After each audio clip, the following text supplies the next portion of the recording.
Goro, what does Matainai mean? That's what my grandmother said to me when I left some broccoli stalks on the plate. Ryu, this word has ancient roots in Japan. Originally, Matai-nai was used to describe the essence of things, like the value of things that should not be wasted. So she meant something like, are you disrespecting the soul of this broccoli?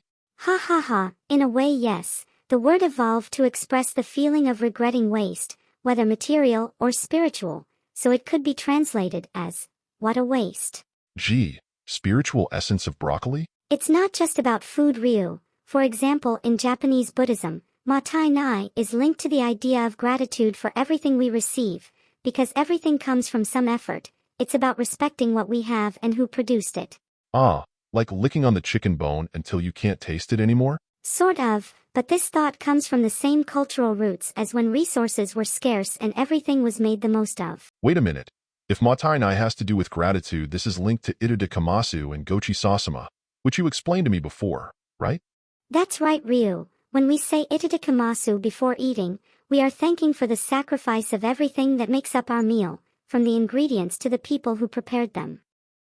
And when we finish the meal and say Gochi Sasama, we are reinforcing the idea of respect for what has been consumed. Wow, I'm starting to feel guilty about the broccoli. That's a good way to think. These customs are an extension of the Matai-nai. This is part of the culture that helps you avoid waste and feel gratitude for everything you are receiving. So the little bit of food on the plate is like a cultural betrayal? It is not betrayal, but it is Matai-nai, because in this concept, every last grain of rice has value. Okay, I'm going to thank you for my bag of cookies and start eating everything, even the crumbs. Ha ha ha, the idea is not to eat everything, but to have respect for everything that comes to you, be it a cookie or a dish made with or without broccoli. Okay, but is this thing about leaving nothing on your plate only in Japan? Because in some places leaving food on the plate is even a type of respect, right? Yes, in some Western countries, leaving a little food on your plate can be interpreted as a way of saying that you are satisfied and are no longer hungry. It's curious how the same gesture can have opposite meanings depending on the culture. Well, if I eat everything, it might look like I'm still hungry, right? Although I usually am.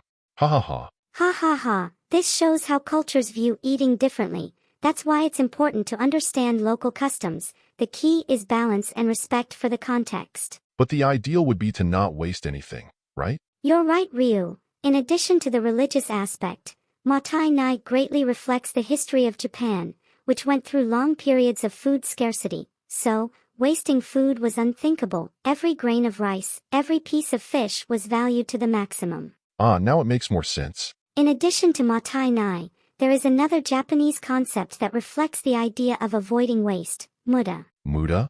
Like when I lose at table tennis and my friends shout, change that racket? Ha ha ha, no Ryu. Muda is another Japanese word used to describe waste, but with a focus on something unproductive, such as time, effort, or resources.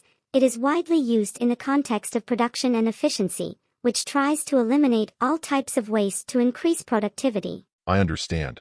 Matai-nai is more spiritual, like, don't waste it because it's precious, and muda is more practical, like, don't waste it because it causes losses. Perfect. In Japan, avoiding food waste has as much to do with the history and culture of Matai-nai as it does with the more pragmatic thinking of muda. The difference is that Matai-nai is more rooted in everyday life, while muda appears more in industrial or administrative contexts. I think I understand. Muda left Japan and became a global concept, especially in the business world. Lean manufacturing, for example, which was born with the Toyota production system, uses the idea of eliminating muda as one of its pillars, but I'll tell you that another day. I understood everything.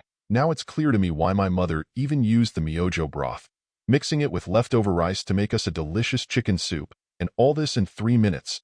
In other words, in her way, she was also applying the concept of Matai-nai together with that of muda.